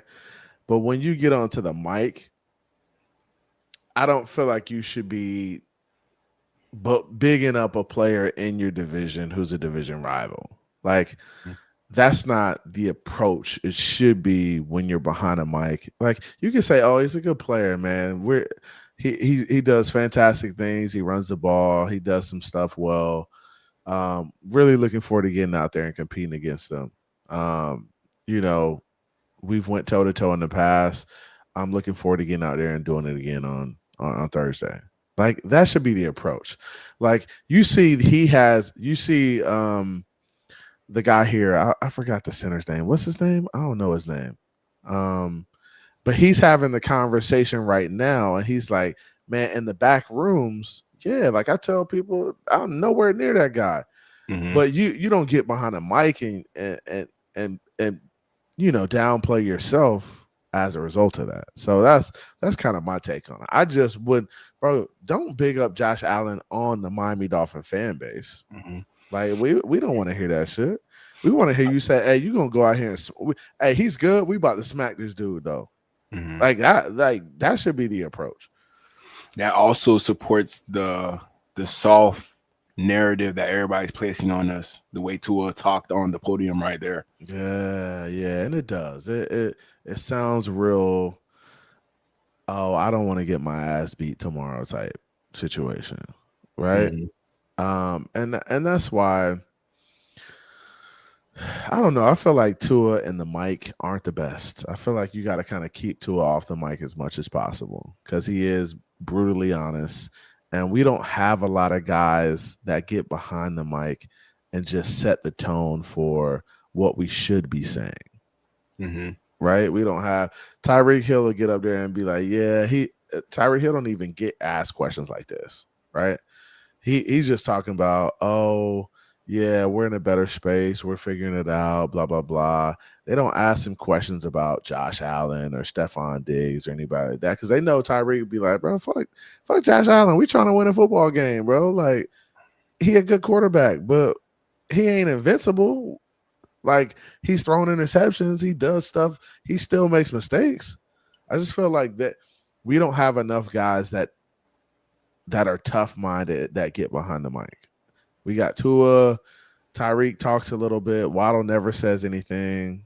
Like, defensively, Jalen Phillips never gets on the mic. We don't see a lot of Chubb.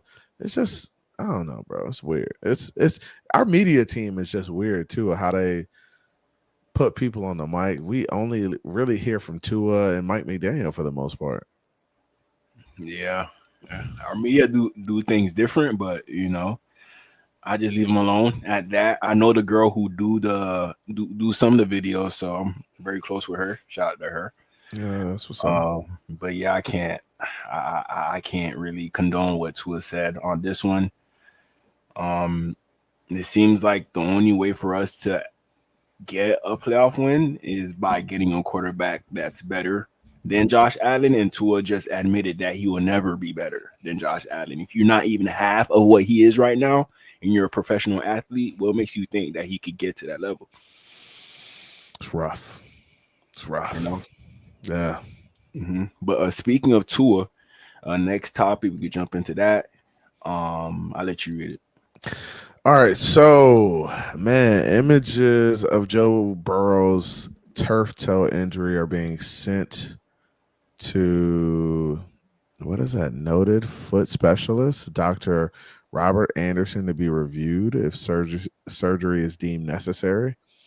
It would be expected to sideline Joe Burrow for 3 months. Burrow was in a walking boot and on crutches after today's game. Who is more injury prone? And before we answer this question, I just want to let y'all know that these turf toe injuries are very, very serious injuries, right? These turf toe injuries can ruin guys' careers, and I don't wish that on Joe Burrow. They just have to be very, very cautious with how they approach this situation, because honestly, this could be one that damages him for a long time if they don't get it right. Wow. So getting into it, right? Who is more injury prone? Is it Tua or Joe Burrow? What's your thoughts, DG? It's a tough one right now. Very, very tough one. Joe Burrow, torn ACL. I think he tore his wrist, whatever you call it, broken hand bone, multiple of things. But Tua, I feel like his injuries affects his play more than Joe Burrow. Joe Burrow with his injuries, it doesn't seem like it affects him too much. He still is able to go out there and execute on a high level. But with Tua, it seems like in regards to the hip injury, it kind of affected him in regards to his power coming from his body overall. So as of right now, I think Tua is probably more injury prone. If Tua had to go toe to toe with a linebacker compared to Joe Burrow, I think Joe Burrow coming out alive compared to Tua. Yeah. Joe Burrow might get injured, but I think a big hit from a linebacker might take out Tua for good. So in regards to being injury prone, I'll give it to Tua. But Joe Burrow, he's right up there. This was the number 1 overall pick in 2020 and the number 5 overall pick in 2020. But they have shown us that they're unable to stay healthy. This could mean that Joe Burrow, he could be available. I think a team would be willing to give up maybe 1 first, 2 first if things don't work out with the Bengals, because it's starting to look like the Andrew Luck situation with him getting hurt and him being a good quarterback when he had to abruptly retire from the NFL from turf toe, a similar type of injury. Yeah. So it might be best to get Joe Burrow away from Cincinnati, maybe a new type of scenery. They failed to put a good old line in front of him, which is a reason why I think that he hasn't been able to stay healthy. So I don't know. I see Joe Burrow being one of those QBs, those very good QBs that very rarely become available. I'm not saying the Dolphins should target him, but if we are in need of a quarterback at that moment where Joe Burrow is available, maybe that's something that could be explored by many teams who are quarterback needy at that time. Honestly, it's crazy. I'm gonna go out on a limb and I'm gonna say that Joe Burrow is more injury prone than Tua Tagovailoa. Tua's had little things that nagging, like little nagging things, and he's had the concussions. The concussions being the biggest one, and I think the concussions were big because of the season, because of the NFL thing, the way it was shown on TV. Tua automatically had to go to IR a couple times as a result of the concussions. I think Joe Burrow's injuries are way more serious, and they've sat him down for longer periods of time. I think Tua has found a way to kind of stay healthy now for the most part, knock on wood. And I feel like moving forward, this trajectory, I mean, it's a tough position to be in for Cincinnati. Like they're constantly, like every other year, Joe Burrow's out. Like, and they're missing the playoffs. They just don't have a shot. So it really does, make you think. Like Joe Burrow got paid a big contract too, right? People talk about Tua's contract. Like, why did Tua get paid all this money? But Joe Burrow got paid a lot of money too. Why did Joe Burrow get paid all this money? Like he made it to the Super Bowl. Yeah, he made it to the Super Bowl, but he's stealing money right now. DG, he's stealing money. As Dolphin fans, we should not be saying that. Bro, he's stealing money. He He's still at least two on the field right now, bro. Like Joe Burrow's stealing money, dog. Like he stealing. But I feel like Bengals fans, they're more content than Dolphin fans because of that. Because of the Super Bowl they had. Exactly. But once you make it that far, like that's why I want us to at least win a playoff game. That would settle our fan base for at least a year or two before we start requesting for them to at least get another playoff win or get to the Super Bowl. That Super Bowl kind of gives you patience. Is Joe Burrow a younger Dan Marino? A younger Dan Marino? Is he just gonna have that? Is he gonna have that career of got to the Super Bowl, didn't win it, and then just was kind of faded away after that? Still played good football, but was injured a lot, and just played good football. Never made it back to the Super Bowl, and never did anything outside of that. Do you think is that what it's looking like right now? It's possible. If they don't fix the old line in front of Joe Burrow, if they don't take that serious, then yeah, that is definitely possible.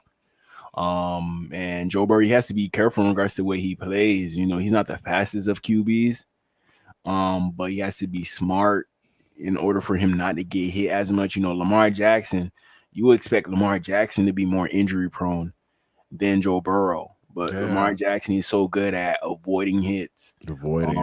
He has the speed and everything, but if you're a smart quarterback, you could avoid those hits that may come to you if you scramble out for like 5-10 yards and just slide, But Joe Burrow, he has an issue with that. Even though his last injury, it was like a non-contact injury. It wasn't even from somebody hitting him, but at the same time, you could tell by Joe Burrow play, he's kind of reckless in regards to how he plays. He don't care about getting hurt. He'll run over a DB if he really wanted to. Maybe Joe Burrow is Phillip Rivers. A guy like Phillip Rivers. But I don't think Phillip Rivers ever got to the Super Bowl, but I feel like he's on that same trajectory. But I do think he's more injury prone than Tua, just because I feel like his injuries have been like season-ending injuries. And I don't think he's coming back from this turf toe thing. I think he's really got to like take his time and figure it out and do it the right way. instead of forcing it to come back. Because honestly, if he tries to come back too early and ends up getting worse, then he could be looking at, retiring super early, and that's not what he wants.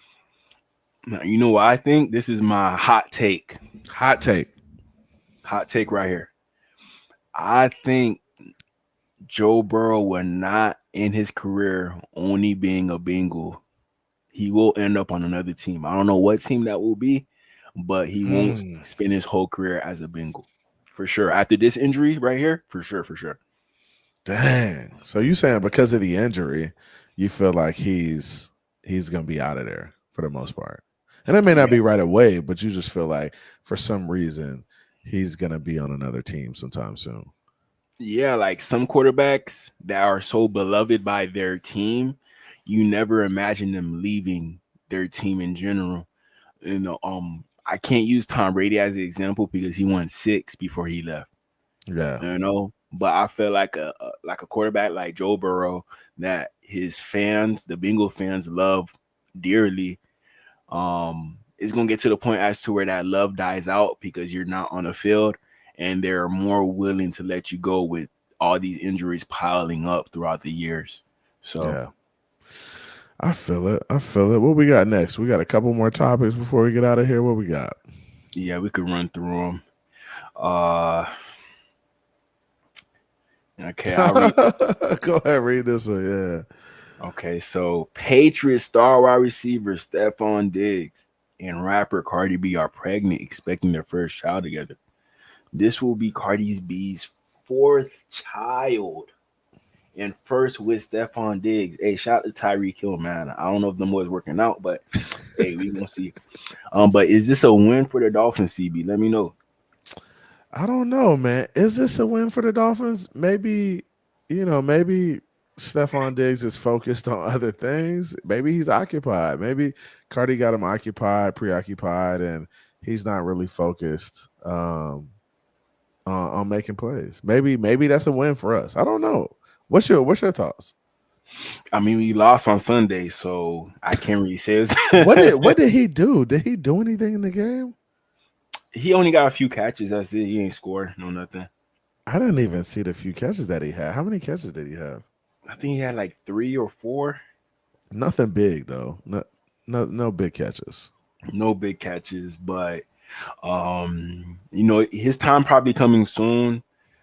I'm not really a fan of this because she's still legally married to Offset, the rapper. Damn. So she's still legally married and my boy done shot up the club?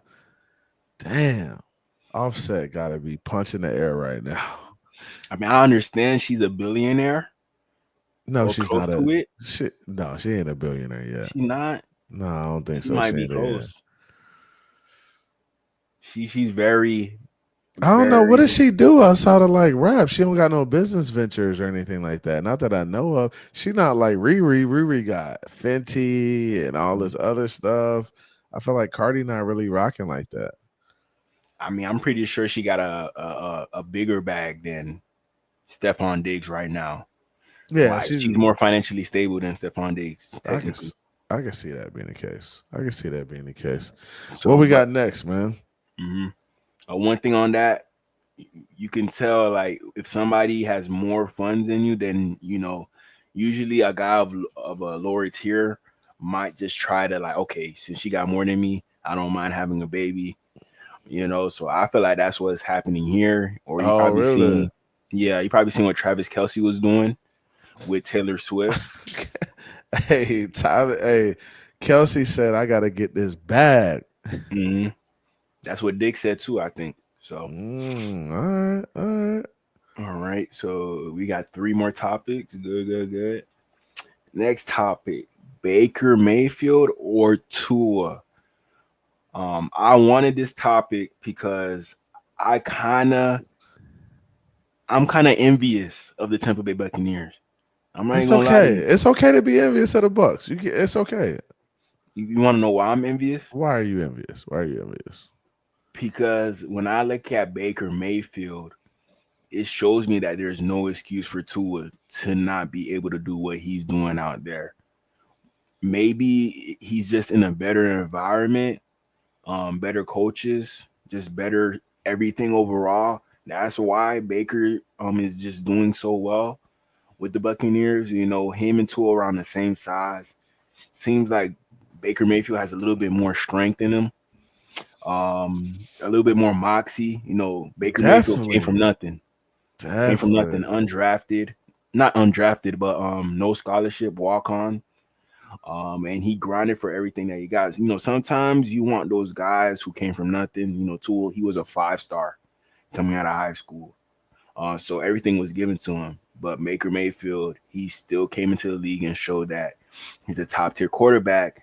But if you was a 5-star recruit coming out of high school, we're expecting you to be at least be in that top 10, but we're not really seeing that from Tua. So I'm gonna ask you, Baker Mayfield or Tua. I'm pretty sure I know your answer, but What's what you think my answer gonna be? I mean you're a Tuaneer. I can't put that past. I'm definitely going with Baker Mayfield, and that's what y'all got to understand. I'm a football savant, right? So Mhm. I watch a lot of football. I coach my son. I've coached high school, played college football. Like I understand the game, and I know when it comes to like playing football, I saw Baker in the playoffs last year, and I said, "Wow, like Baker is going to deal. He's going to make plays. He's going to figure it out. He may be small, he may be, a little short, whatever it is, but the kid has the moxie. He has that dog in him. Like he's going to figure it out. He's going to rally the troops. That's something that I wish Tua had. I wish Tua had the moxie. I wish he had it. I feel like just he's just a nice guy. And I Mhm. feel like nice guys finish last a lot of times.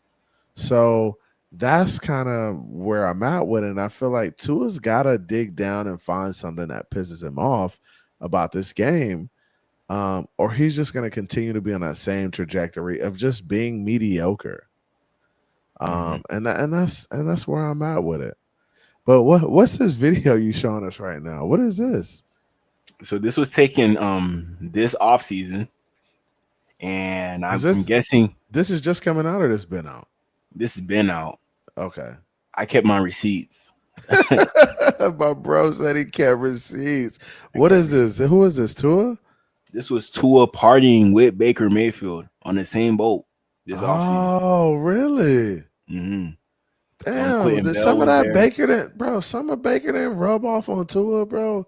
I Tua guess gotta not. get Tua gotta get on the phone with Bake and just have some. I think Bake should hit him up and just be like, yo, come on, bro, tighten up. Like we better than this. What's going on, bro? Mm-hmm. Plus, with quarterbacks of the similar stature, similar size, and on top of that, I'm seeing y'all both on the boat.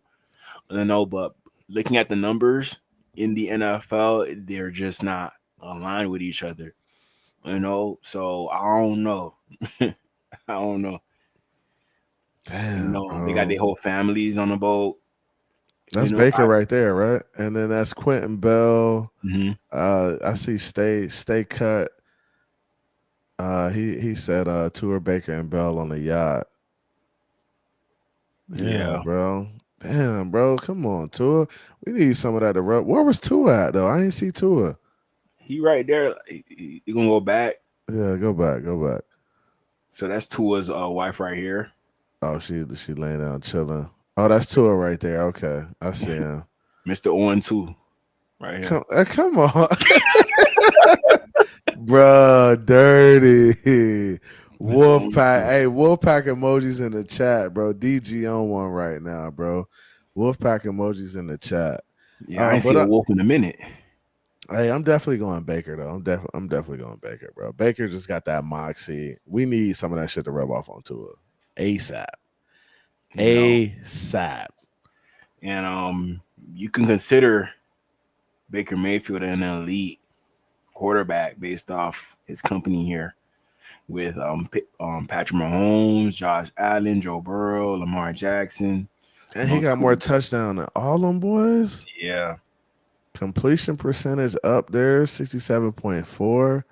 Rating, he was the look 100. Third best. Her best record 21-15. Okay, all right. Bank's a baller. Bucks got a good situation at quarterback. And they went ahead and re-signed him too. People was clowning Baker Mayfield, bro. They was clowning him. He was even playing DN for the Panthers. Bro, you're stupid. Bro, that's how you know an organization was not using him correctly. That's how you Damn, know. bro. But that's the crazy thing, and that's what tells you that situations matter too. Mhm. Like situations matter. People be clowning like quarterbacks, but bro, it depends on the situation. If quarterbacks go into a good situation, typically they could be successful if they have all the tools.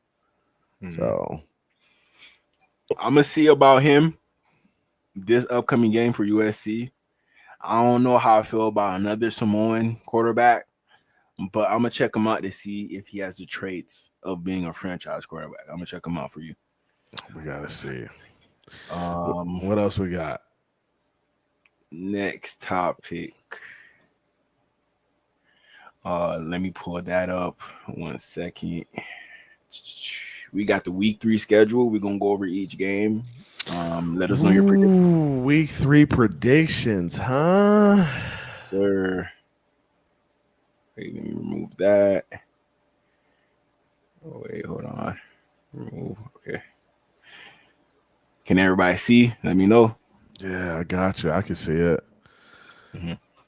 All right, so Thursday. Let's go. Let's start off with Thursday. Dolphins versus Bills. I gotta go Buffalo Bills right now. I can't give us the win until we beat them. So I gotta go Bills. Who you got? Yeah, I got the Bills, of course. All right. We'll go down. Green Bay versus the Browns. It's at the Browns. Joe Flacco, not that bad. I think it's gonna be a close one, but I like the Packers. I think the Browns play them tough. I think the Browns win. I'm going with the Browns. Okay. Yep. You forgot they got Michael Parsons, right?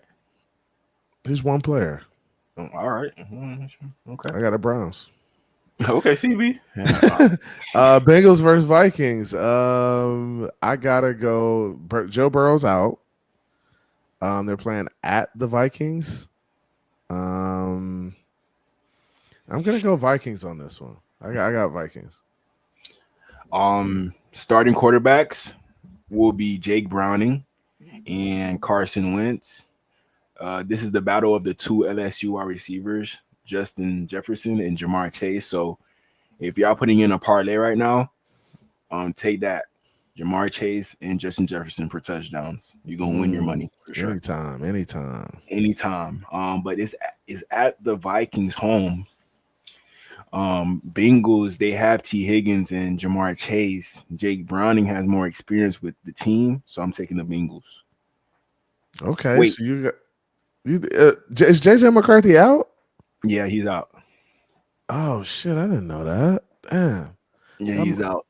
Carson Wentz, he's gonna be the quarterback. I'll still go with the Vikings. I'll still take the Vikings in it. Yeah, this is gonna be on Brian Flores if he could Brian stop. Flores' defense can make it difficult for a backup quarterback. Mm-hmm. Most definitely. Philly versus the Eagles. I mean, not Philly versus the Eagles. Eagles versus Rams. At Philly, I gotta go Philly on this one. I like the Rams and what they're doing. I just don't think they have enough to beat Philly at the crib. I like the Eagles, but I would take the Rams. Plus whatever. I like +5, +3. So you like the Rams in this game? I don't like the Rams, but I think if anything, they'll lose by 5 points or they'll just straight out win. Okay. All right. That's right. Titans versus Colts. I'm going with the Colts on this one. Even though they're the Even though they're a away team, I got to go with the Colts. The Colts are playing good football right now. I'll take the Titans. This is the upset of the week. Ooh, okay. All right. I like it. Chargers versus Broncos. I'm going with the Chargers. I think Justin Herbert and the boys get it done. Division game. Division game. Chargers, they're going to be without Khalil Mack. So there's no prominent edge guy for the Chargers currently. They do have Derwin James, Still got Dante them Jackson. dogs. Yeah, they have a decent amount of dogs, but I think the Broncos have more firepower going into this game. So I like the Broncos versus the Chargers. Okay. I got the Chargers. Bears versus the Bears versus the Cowgirls. Honestly, I think the Cowboys win this one. I think the Cowboys are gonna find a way to get back on track. I like what Caleb Williams has shown. He's shown some moxie. He's playing well. But I think the Dallas Cowboys do enough to win this game. Yeah, I think this is gonna be a close one. Bears, they're 0-2. This game's at home. They got something to prove to the fan base that Caleb Williams doesn't just paint his nails when he's home. You know, he's actually an NFL quarterback. So I think the Cowboys win, but I think the Bears will keep it close. All right. Giants versus Chiefs. The Chiefs find a way to get their first win versus the Giants. I don't think I think this could be an upset, but I think the Chiefs are gonna find a way to get their first win of the season in New York on Sunday. Yeah, Patrick Mahomes probably pissed off in regards to losing to the Eagles 2 times in a row. Seems like a good spot for him to go on the road and beat a Giants team. Yeah. Panthers versus Falcons. I'm gonna go with the Falcons on this one. I think the Falcons are playing solid football. We'll see. I feel like the Panthers are competing also. I just don't feel like they have enough to kind of outlast the Falcons in this one. I like the Falcons as well. I'll take the Falcons. All right. Another division game. We got a lot of division games this week. Panthers versus Falcons, Jags versus Texans. I like the Jags in this one. I'm gonna take the Jags over the Houston Texans. What's your thoughts? I would take. I'll take the Texans in a close one, but it'll have to be plus the spread. But I don't know what that spread would be, but I would take the Jags, but I think it's going to be a close one. I'll just say that. All right, so you're taking the Jags. Yeah. Patriots versus the Steelers. I think the Patriots win this one. I'm going with the Patriots upsetting the Steelers at the crib though. So I got the Patriots in this one. Who you got? Steelers. Aaron Rodgers, he's probably upset in regards to that loss last week. So he's gonna come back to redeem himself against the Patriots, going up against not a rookie quarterback, but he's a new quarterback, Drake May. Yeah. Usually in these situations, the veteran quarterback team ends up winning. You know, DK Metcalf, he might come out there after that loss, hungry. You know, Jalen Ramsey, you know, going up against that rookie quarterback, you know, you could definitely see a lot of turnovers. I could definitely see that for this game. So I do like the Steelers on this one. All right. Next game we got Bucks versus Jets. I'm taking the Bucks. No explanation. I think the Bucks win this one, you know, by a couple scores. But the Jets have been somewhat competitive. I heard Fields is out though. Right? Yeah, Tyrod Taylor. Ooh. Tyrod Taylor going to Tampa. That might be all right. But I'm taking the Bucks in this one. Who you got? Yeah, Tyrod Taylor. I love Tyrod Taylor, but he's the most injury-prone backup quarterback in the NFL. So I can't really trust Tyrod Taylor to play a whole game as a backup. Buccaneers is at home. They're wearing the creamsicle jerseys or whatever. Ooh, the creamsicles. All right. Yeah, they usually play well with those uniforms. So I like the Bucks in this one. Easy. All right. Commanders and Raiders. I think the Raiders are off to a rough start.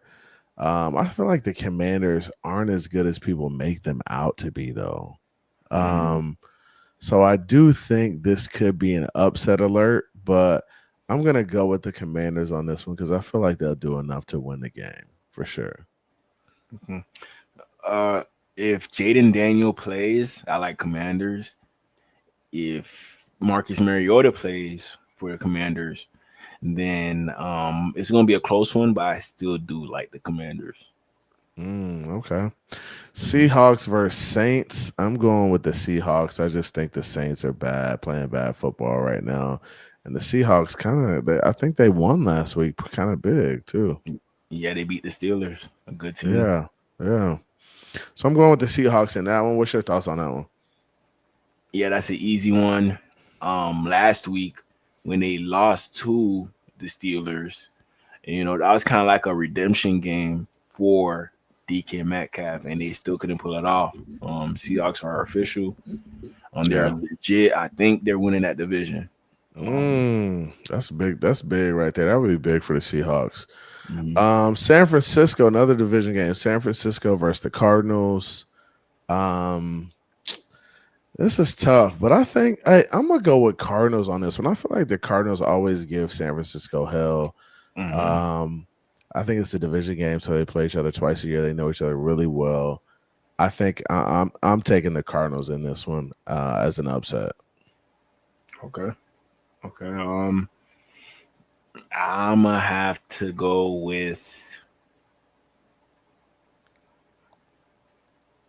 this one's a hard one, harder than I expect, but it's gonna be a close one. But I will choose the 49ers. Mac Jones. He showed me some things last game, and his head coach, probably one of the best quarterback coaches in all the NFL. He could make any quarterback work pretty much. There's some type of success had for any quarterback that plays in his system. So I like Mac Jones at home for the 49ers. Okay. Last game. Baltimore versus Detroit, Monday Night Football. What's your thoughts? Who you got winning this one? Last two matchups against the Lions at home, blowouts. So if it was at Detroit Lions house, maybe I would have took the Lions side, but I'm taking the Ravens on this one. Yeah, it's just hard for me to go against the Ravens right now. They're playing really good football. Dudes are legit. They get it done. Yeah, I'm going with the Ravens. All right. But that was fun, man. Got that one out the way. Hey, if y'all want to put that parlay in, just take my bets because I'm gonna win y'all some money, bro. You already know what time it is, man. Don't take that too seriously. Gamble hey man, let's talk about these Gators so I can get out of here. Let's talk about these baby lizards. Miami plays the baby lizards Saturday. What time y'all play? 7:30. Y'all got a late game. Yeah. Ooh, they keep putting y'all on. They keep putting y'all L's on prime time. That's crazy, bro. That's where we deserve to be. What you talking about? Okay. All right. Who you got in this one, DG? Are you really gonna ask me that, CV? You're really gonna ask me that? But go ahead. I think it'll be a good game. I mean, these games are all typically good games. Honestly, I just want to see a good game. I want to see y'all get after it. I want to see y'all compete. I think the Hurricanes, the afternoon thunderstorms, are gonna win the game. I just don't think y'all offense is good enough. Defensively, y'all are solid. I just don't think Billy Napier has figured out the offense. And Lagway's playing bad right now. So it's gonna be a struggle, but I think the Canes do enough to whoop y'all, and they're playing at the crib too. So you in hard right, bro. You can't. I don't think you're gonna come out of there with a win, bro. It's gonna be a long ride back to Gainesville. Long ass ride back to the Ville, bro. Saturday, we will prove that Carson Beck is ass. He will not do nothing against the Gators. They have not seen a receiving core like we have before. We will toast all of the Miami Thunderstorms cornerbacks on Saturday. What about Malachi Tony and them boys, man? He about to get locked down. We have very good cornerback safeties. Cromartie. We have him. He's been playing better. You know, you gotta remember we only gave up 18 points to USF, so it's not like our defense is like horrible. I mean, we did do bad against LSU, but I feel like this is gonna be a bounce back game. It's gonna be a close game since it's an in-state type of rivalry game, I shall say. So it should be close. But I do like my Gators in this one. I will be at the game if they need me to play. Hit me up, Coach Napier. I'll be I'm not even in the bleachers. I'll be in the stands. So you got to point me out, and I got you. If DJ Lagway play mid, then I'll come in. Hey, y'all hear this, man. Y'all heard it from the horse's mouth. He got the Gators. I'm excited for the matchup. Hey, y'all already know what time it is over here. It's go nose, baby. It's chop on over here. Y'all already know what time it is. And who y'all face? Kent State? Some scrubs we about to just go crazy on. You already know what time it is, man. Yeah. Hey, but we appreciate everybody coming through. We appreciate the love and support. Shout out to Mr. Miami who dropped the $10 donation. We appreciate the support. Be sure to punch the like button, subscribe to the channels. DG Live, you already know what time it is. It's CB83. Be sure to subscribe to Dolphins Nightcap. We will be back next week for another show. Hopefully, we will be talking about a Dolphins W after tomorrow, DG. Come on, bro. You already know what time it is, man. Let's go, man. Wait, I'm sorry, CB. I got money on this game. I can't say that. You bet against the Dolphins? You bet against the Dolphins? I can't lose my money, CB. Bro. Come on, bro. Hey, Riggy, you don't want them problems October 4th, boy. Hey, we coming to the hey, I think y'all gotta go to Tally too. Hey, bro. Hey, Canes ain't ready. Canes gotta go to Tally. You want all the smoke over here, Riggy. You know. Hey, you know we ain't scared. Hey, once the Gators finish with y'all, we'll go ahead and wipe y'all up after that. We'll go ahead and take y'all out, bro. Oh, so we toilet paper now, huh? Yeah. That's all it is. Dolphin Don, we appreciate you, man. We appreciate everybody coming through, the love and support. You know, we always have a good time on here. We always gonna kick it, talk some Miami Dolphins, and just get after it, man. Love y'all. Appreciate y'all. Hey, we are out. See ya.